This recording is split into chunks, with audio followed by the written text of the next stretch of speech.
If you're still confused about us, take all the time you need. While she balanced two lives and endless lies, I built mine in silence, collecting evidence, meeting lawyers, and planning everything so perfectly balanced scale that when she came back, I was already legally and emotionally gone. If you're still confused about us, take all the time you need. That's what she said, word for word, with a straight face, a rehearsed calm, and the kind of casual cruelty that only works on someone who loves you enough to absorb it without flinching. And I smiled. Not because it didn't hurt. It did. Somewhere deep behind my sternum. Past the part of me that had already stopped sleeping properly. Past the version of me that had memorized the sound of her car pulling into the driveway, just so I could pretend to be asleep. Something cracked clean in half. But I smiled. Because she had no idea. Not one single, solitary clue.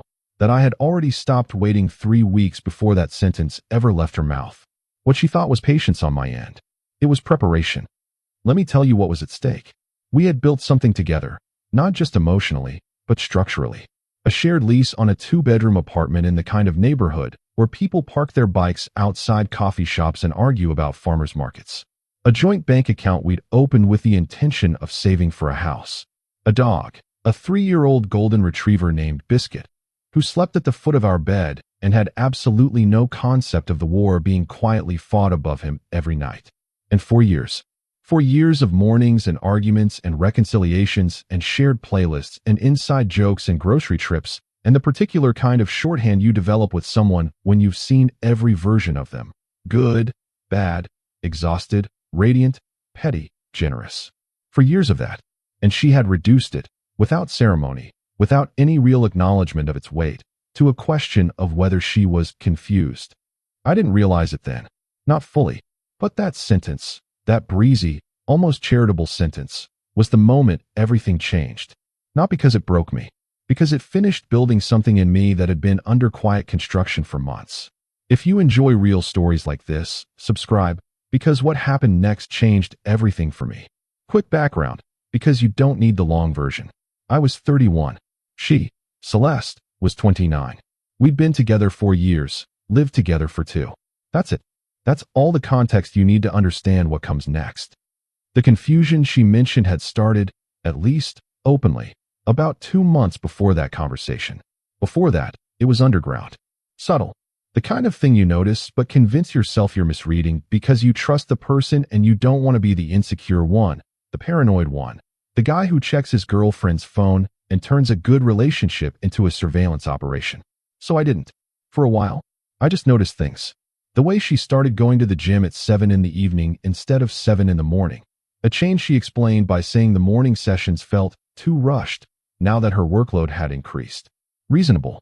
The way her phone started living face down on every surface, always. Reasonable, I told myself. The way she started laughing differently on calls. Lighter, almost girlish, the volume dropping the moment she registered me in the same room. Still explainable. The way she started coming home with her energy already spent. Like she'd lived an entire day somewhere else before walking through our door. I filed all of it in the back of my mind under a folder I'd labeled probably nothing and went about my life. Until the night I accidentally picked up her phone to silence an alarm. She'd asked me to, actually, called out from the bathroom that her alarm was going off and could I just swipe it. And the notification that lit up the screen was not an alarm. It was a message from someone named Owen, work. And the preview, just the first line visible before the screen locked, read. Last night was exactly what I needed. You have no idea how. The screen went dark. I put the phone back face down, walked to the kitchen, stood at the counter for approximately 4 minutes, doing absolutely nothing. Then I made myself a cup of tea I didn't drink and went to bed. I didn't say a word. That was the first real crack in the floor beneath me. Not a collapse, just a crack. But I'd felt it. And once you feel something like that, once the floor gives even slightly beneath your feet, you never quite trust it the same way again. I didn't confront her that night, or the next morning, or the week that followed. And people always ask, when they hear this part, why didn't you just say something? Here's the honest answer. Because I needed to know what I was dealing with before I opened my mouth. Because I'd learned something early, from watching the one significant breakup before Celeste, from watching friends navigate betrayal, that the moment you tip your hand in a situation like this, the other person shifts into defense mode. They start managing you instead of talking to you. They gaslight. They minimize. They reframe. And suddenly you're the one apologizing for invading their privacy by accidentally seeing a notification they asked you to check. So I stayed quiet. And I started paying attention. The next 2 weeks were an education. Not a pleasant one, but an education nonetheless. I started noticing, really noticing, with my eyes fully open and my romantic optimism fully quarantined, the rhythm of her days. Tuesday evenings, unavailable. Thursday evenings, vague. Saturday afternoons, errands that took 3 to 4 hours and produced very little evidence of errand running. Her phone had a new passcode I didn't know. She'd changed it sometime in the past month without mentioning it. Her laptop, which had always been open on the kitchen table, now lived closed in her bag. And her energy, that thing I'd noticed before, had a different quality now that I was watching it clearly. She wasn't tired when she came home. She was sated, like someone who had eaten well somewhere else and was now politely pretending to be hungry at your table. I hated knowing that. I hated the clarity of it. But I didn't look away. About 10 days into this period of quiet observation, I did something I'm not proud of in terms of methodology, but I'm completely at peace with in terms of outcome. I installed a basic keylogger on the shared home desktop computer, the old one we kept in the living room that both of us used occasionally to print things or look up recipes. Not her personal laptop, not her phone, the shared computer. And I waited. 3 days later, I checked it. She'd logged into an email account I didn't know existed. A second email, not her work one, not her personal one. A third account, created 8 months ago, that was registered under a name that was almost but not quite hers. A middle name I'd heard maybe twice in 4 years used as a first name. I didn't read the emails. I want to be clear about that. I didn't sit down and devour the contents of her private correspondence like someone building a case for emotional torture. I just confirmed what I needed to confirm. That the account existed. That it was active. That it had been created 8 months ago, which placed its origin 3 months before the gym schedule changed. For months before the phone started living face down. Whatever this was, it hadn't started recently. I closed the window, went for a walk, came back, made dinner. And when she came home that evening, a Tuesday, so 40 minutes later than her stated finish time, I asked her how her day was, and she said crazy busy, and I said, yeah, mine too. And we watched television for 2 hours like two people who had agreed, silently, and without a single word, to perform normalcy for the night. I want to pause here and tell you something about what that period felt like. Because people always expect the emotional breakdown to come first. The confrontation, the tears, the dramatic scene in the kitchen at midnight. And I understand why. That's the pattern we're trained to expect. But for me, something else happened entirely. As the picture got clearer, I got calmer. Not numb. Not suppressed. Calm. Like a part of my nervous system had made a decision before my conscious mind caught up. Like somewhere below my grief and my anger and my 4 years of actual, genuine love for this woman, a version of me was already working, already planning, already building. And that version of me, the quiet one, the methodical one, the one who had decided that emotion was going to get its moment, but only after the architecture was in place. That version started making calls. The first call was to a friend, not to vent, to get a name.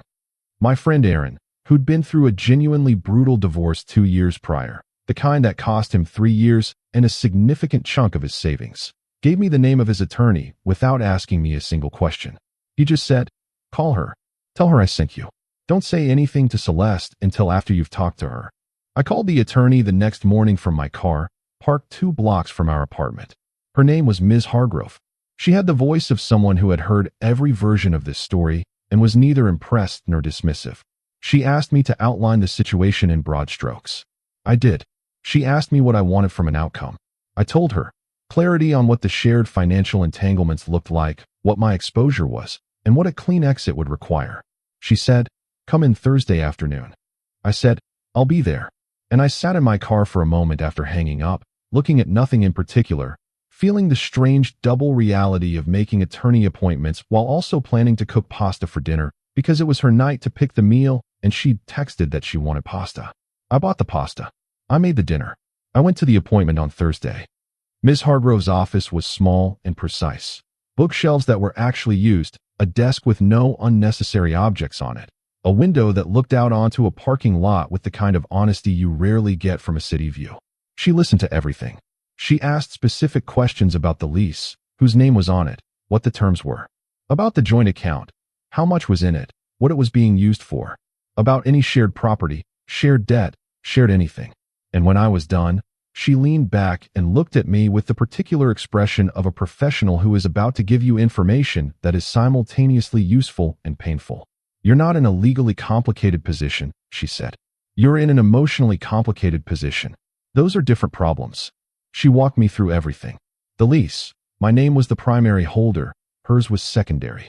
Getting her removed or getting out myself were both achievable, depending on what route we chose. The joint account. Straightforward to separate, but timing mattered. Any other entanglements? Minimal, as it turned out. We'd kept our finances mostly separate outside of that one account, which had been my instinct early in the relationship, not because I'd anticipated anything, just because I'd always believed financial independence mattered in a partnership. That instinct, as it turned out, was going to save me a significant amount of grief. She gave me a list of things to gather. Documents, account records, anything with both our names on it. And she said something before I left that I've thought about many times since. People in your situation often wait too long because they're hoping the other person will make it easy. They almost never do. The kindest thing you can do for yourself is to be ready before they're ready to be honest. I thanked her. I drove home. I started gathering the documents. Around this time, Celeste started what I can only describe as a campaign. Not of transparency, of distraction. She suggested a weekend trip. Just us. We haven't done that in a while. She started initiating conversations about our future in the abstract. The house we'd talked about, whether we wanted kids eventually, what we imagined our life looking like in 5 years. She cooked elaborate meals on nights she was home.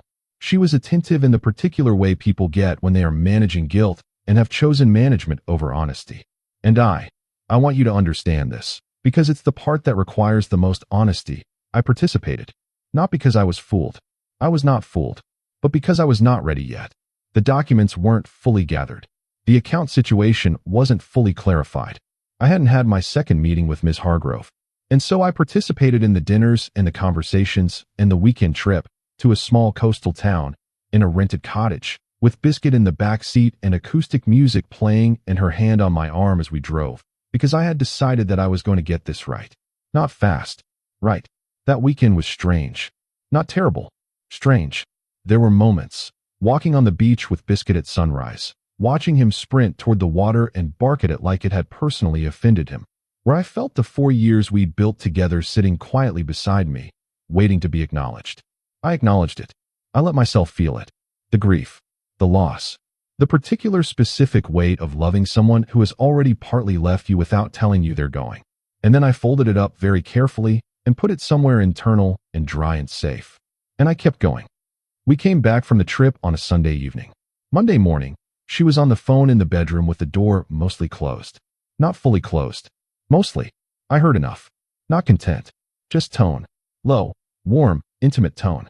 The kind of voice you use with someone you're comfortable with in a way that has nothing to do with friendship. I heard her laugh. The same quiet laugh I'd noticed before. The one that appeared and then vanished the moment she became aware of me.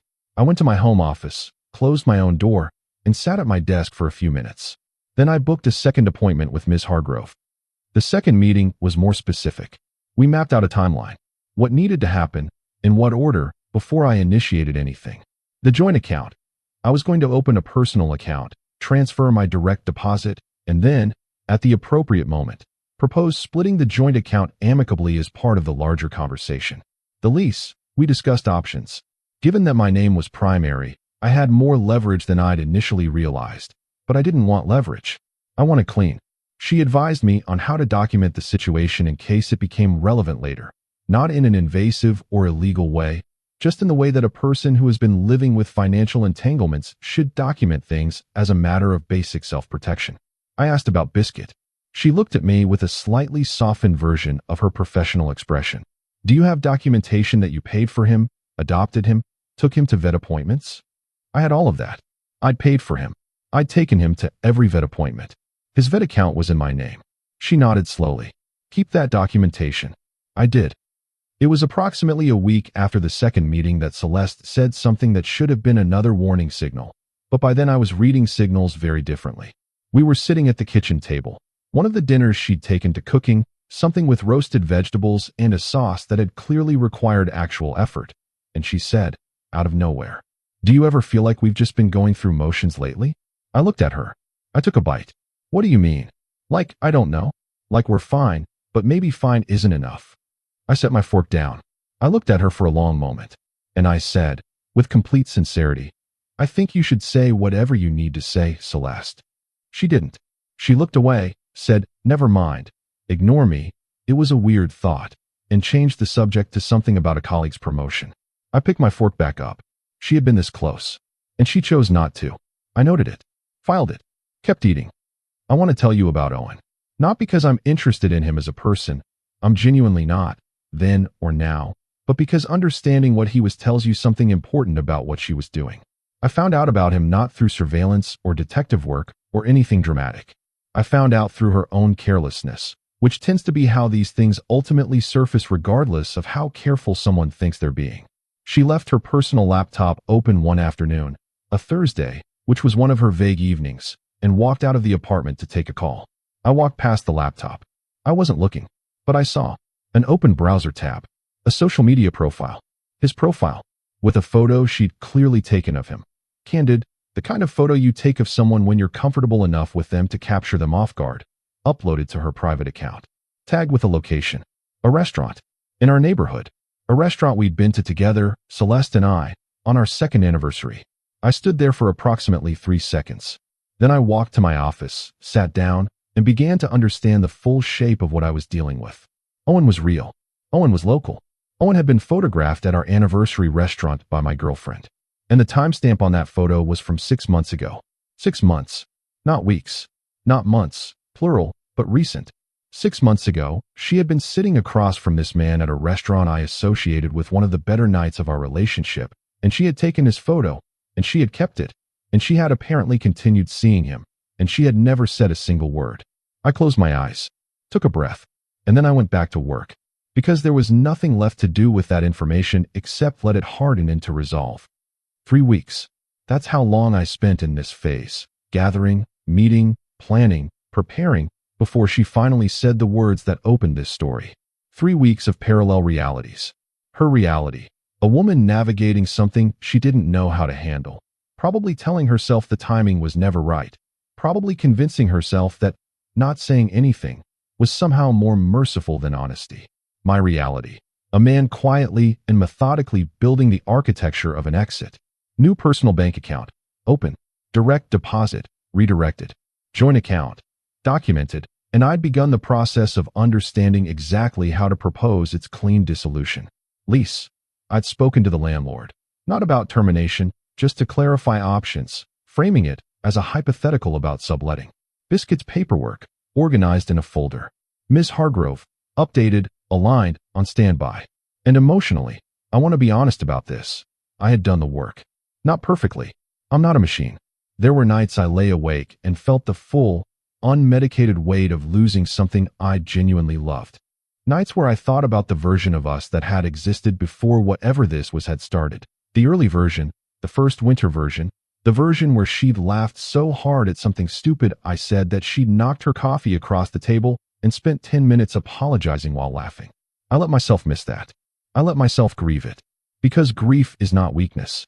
Grief is just the price of having genuinely cared. But I let it move through me without letting it stop me. And by the time she said what she said, I was ready. The conversation happened on a Sunday afternoon. She came to me in the living room. Biscuit was between us on the couch because Biscuit is an optimist who has never once picked up on tension. She sat down. She had the look of someone who had rehearsed this. And she said it. "I think I might need some space to figure out what I want. I'm not saying I want to end things. I'm not saying that at all. I just feel confused. About us. About what I need." Pause. "If you're still confused about us, take all the time you need." My voice was calm, not cold. Calm. She blinked. She seemed surprised by the lack of resistance. "Really? You're okay with that? I want you to be clear about what you want. Take the time." She seemed, for a moment, almost disappointed. Like she'd prepared for a fight and the absence of one disoriented her. I don't want to hurt you. I know. And I'm not saying this is permanent. Celeste." She stopped. I said, "Take the time. I mean it." She nodded slowly. Said she appreciated me being so understanding. And then she took Biscuit for a walk.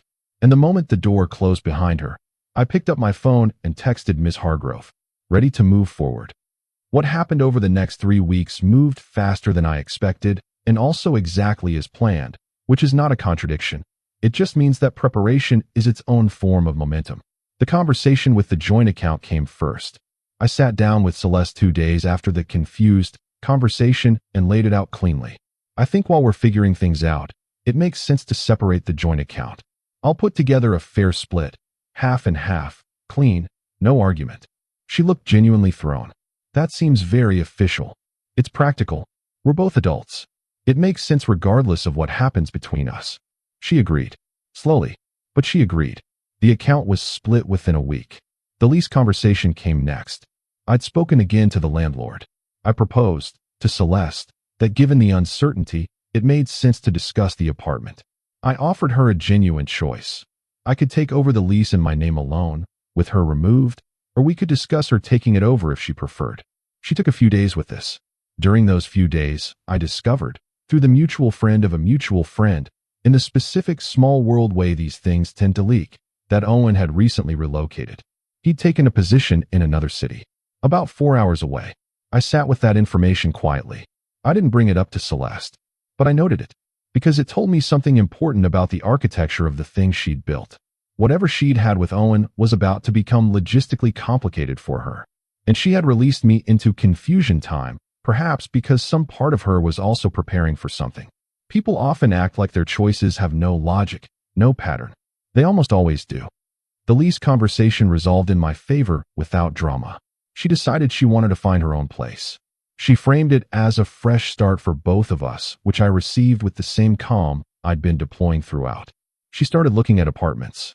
She found one. She started moving things. And I helped. Not in a martyred way. Not in a way designed to make her feel guilty or watched. I helped because helping was clean, and because clean was what I had decided to be. I carried boxes. I made coffee. I did not make speeches. Biscuit stayed with me. She didn't argue, I think. And this is the only moment I'll allow myself to speculate about her inner world. I think she knew, on some level, that Biscuit was mine. She'd loved him. I'm not saying she hadn't. But she knew, and she let it be what it was. The night she moved the last of her things out, she stood in the doorway for a moment, looked around the apartment, looked at me, said something that I think she meant as an olive branch. You've been really decent through all of this. I want you to know I see that. I looked at her. Okay. I mean it. I know this wasn't easy. Celeste. She stopped. I know, I said. And I did. She nodded. She left. I closed the door. Biscuit looked at the door, then at me. Then he walked to his bed, turned 3 circles, and lay down. I sat on the couch in the newly half-empty apartment for about 20 minutes doing nothing. Then I ordered food, put on a documentary about trains, and went to bed at a reasonable hour. 6 weeks. That's how much time passed between her moving out and the moment I'm about to tell you about. 6 weeks of silence. Not hostile silence. Just silence. She texted once, about 2 weeks in, asking if I'd found a piece of jewelry she thought she might have left. I checked. Found it. Mailed it to her new address. She sent a thank you. That was the entirety of our contact. Meanwhile, I rebuilt. Not dramatically. Not in a montage. Quietly, incrementally, in the specific, unglamorous way that actual recovery works. I restructured the apartment to feel like mine again. Moved furniture, repainted one wall, bought a rug that I'd wanted for 2 years, but that Celeste had found too bold. It is, objectively, a great rug. I started running in the mornings again, a habit I'd let slide without fully noticing. I had dinners with Aaron and with other people I'd let drift to the edges of my life during the relationship. I worked. I slept. I took Biscuit to the dog park and watched him antagonize other dogs with his relentless golden friendliness. And I felt, and this part is important because it surprised me, I felt okay. Not immediately. Not all the time. There were still bad mornings. Moments where muscle memory reached for a version of my life that no longer existed. But under those moments, underneath the specific grief of it, was something else. Something that felt like ground. Solid, uncompromised ground. Ground I'd built in silence while she was somewhere else making different choices. The call came on a Thursday evening. I was on the couch. Biscuit was on the floor beside me, fully committed to a dream that was apparently very physically demanding given the amount of leg movement involved. Her name appeared on my screen. I looked at it for 2 rings. Then I answered, "Hey. Hi." Her voice was different. Not rehearsed. Off balance. Would you be open to talking? In person? Long pause. What do you want to talk about? I've been doing a lot of thinking. And I think I made a mistake. I think I got confused about something that was good. And I think brief silence. I'd really like to talk. I listened to the pause that followed. I don't think that's a good idea. Quiet on her end. Oh, we've both moved on. I think that's the right thing. I haven't moved on. Said quickly. Honest, maybe. I don't think you have either, not fully. Celeste. She stopped. I've moved on. Another pause. Something in her voice when she spoke next, not dramatic, just real. Is this because of Owen? And there it was. The first time his name had ever appeared in a conversation between us. No, I said. And I meant it. This isn't about Owen. Then. It's about 4 years and a choice you made about how to handle them. And a choice I've made about what I want my life to look like going forward. Silence. I don't understand. You were so calm through everything. I thought. You thought the calm meant I was waiting. Weren't you? No. One word. Clean. Complete. She didn't say anything for a long moment. Then, I really did care about you. I want you to know that. I know you did, Celeste. It's okay. It doesn't feel okay. I know. But it will. Biscuit woke up from his dream at that point, lifted his head, looked at me, and then put his head back down with the total philosophical acceptance of a creature who has decided that whatever is happening is not his problem. Smart dog. Take care of yourself, I said. And I hung up. Now here's where I want to be fully honest with you. Because this part is important. Because there's a version of this story where I tell you I felt nothing when I hung up that phone. That 4 years had dissolved into pure detachment. That I was a man of stone. And that version would be a lie. I felt it. I sat on that couch for a long time after the call ended, and I let myself feel the full specific weight of it. The love, the loss, the grief, the strange complex emotion of wishing someone well, while simultaneously knowing with complete certainty that you cannot give them what they're asking for, because the thing they're asking for no longer exists. It had existed. God, it had existed. That first winter. The coffee shop we used to go to before she got new running shoes. The way she'd read out loud to me from books she loved, not because I asked her to, but because she was too excited to not share a paragraph. The way she looked in August light on the small balcony we had in the apartment before this one. That had been real. It deserved to be mourned properly. And I mourned it. For as long as it needed. And then I got up, made tea, took Biscuit out for his evening walk, and came home to the apartment with the new rug and the moved furniture and the quiet that, lately, had started to feel less like absence and more like space. Just space. Mine. I want to tell you what I learned. Not as a moral. Not as advice. Just as the specific, hard-won understanding of someone who has been through a particular kind of fire. The thing about being betrayed by someone you love, slowly, quietly, over a long period, is that it doesn't announce itself. It doesn't arrive with a dramatic scene or a confrontation or a moment you can point to later and say, there, that's where it happened. It seeps. It comes in sideways. In changed routines and face-down phones, and a laugh that disappears when it detects you. In a photo at an anniversary restaurant. In an email account with a middle name. In the specific quality of an energy that has been spent somewhere else before it arrives at your door. And the danger, the real danger, the thing that costs people years, is waiting for the announcement. Waiting for the honesty. Waiting for the person to become, finally, the person you believe they were. I stopped waiting. Not out of anger. Out of clarity. The clarity you get when you stop looking at someone the way you want them to be and start seeing them as they actually are. It is not a comfortable clarity, but it is the only kind that builds anything real. Owen, as it turned out, did not work out. I heard this through the same mutual friend channel that had delivered his relocation news. Whatever had existed between them, whatever she'd balanced against our 4 years, apparently hadn't survived the distance. Or the logistics. Or the reality of what it actually was when it was no longer a secret held in opposition to something else. These things often don't. They're built in shadow. They rarely survive the light. I didn't feel satisfaction when I heard this. I want to be honest about that. What I felt was closer to a quiet, measured recognition. Like turning over a stone and finding exactly what you'd expected underneath. About 4 months after the phone call, so roughly 5 months after she'd moved out, I ran into her. Not dramatically. At the farmer's market. The one in our neighborhood. The one we'd both always gone to. Which meant it was genuinely an accidental encounter, and not a constructed one. She was at the bread stall. I was approaching from the other side with Biscuit on his leash and a coffee in my hand. Biscuit, of course, recognized her immediately and performed his full golden retriever welcome routine. Tail, body, the works. She crouched down and let him lick her face, and she laughed. That laugh. The real one. Not the one from the phone calls. I stood there and watched for a moment. Then she looked up at me. Hi. Hey. She stood, looked at me properly, and whatever she saw, in my face, in my posture, in whatever I was projecting into that Saturday morning air, seemed to reach her in a specific way. You look good, she said. Thanks. You seem. She searched for the word. Different. Maybe. Biscuit had calmed down and was now sitting politely between us, looking back and forth like a spectator at a tennis match. Are you? She seemed to be deciding something. Are you happy? And I thought about it. Actually thought about it.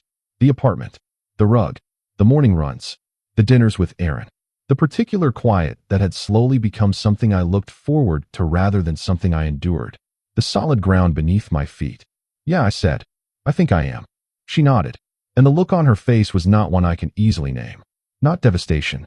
Not jealousy. Something more honest than either. A kind of recognition. The face of someone who has understood, too late, the value of something they chose to release. We said goodbye. She went back to the bread stall. I took Biscuit toward the vegetable section. He looked back twice. I didn't. There's one last thing I want to tell you. About the moment I consider the actual ending. Not the call. Not the farmer's market. The actual ending. It was a Tuesday morning. About a week after the farmer's market encounter. I was at my desk, working, coffee on the left, Biscuit asleep under the desk with his chin on my foot. And I realized, without drama, without announcement, that I hadn't thought about any of it in 3 days. Not Celeste. Not Owen. Not the phone in her hand, or the changed passcode, or the email with the middle name. Not the coastal trip, or the evening I picked up her phone to silence an alarm, and the world quietly rearranged itself. Not the 4 years. Not the grief. 3 days had passed, and none of it had been the subject of a single conscious thought. I sat with that for a moment. Biscuit adjusted his chin slightly on my foot. The coffee was good. The work was interesting. The rug, visible from where I sat, was still exactly the right shade of deep teal. And I understood, in the specific quiet way that important things tend to arrive when you stop chasing them, that I was on the other side. Not because I'd fought my way there. Not because I performed recovery, but because I'd built something real while everything else was falling apart. Built it in silence. Built it patiently. Built it on the principle that preparation is not passivity, that clarity is not cruelty, that the most powerful thing you can do when someone treats your time as disposable is to refuse to treat yourself the same way. She'd asked me to stay confused with her. I decided to get clear instead, and by the time she realized the difference, I was already somewhere she couldn't reach. Not because I'd closed a door, because I'd built a room she'd never been inside. She texted one more time, 2 weeks after the farmer's market. Just one line. I keep thinking about what you said on the phone, that it wasn't about Owen. I think I finally understand what you meant. I'm sorry. I read it. I thought about it for a few minutes, and then I typed back. Thank you for that. Take care of yourself. I set the phone face up on the table, and I went back to work. Some people leave your life all at once. A door slamming. A fight, a final night. She left slowly, over months, in pieces she thought I wasn't watching. The mistake she made was assuming that my silence was grief. It wasn't. It was construction, and by the time she looked back to find me waiting, I had already moved in.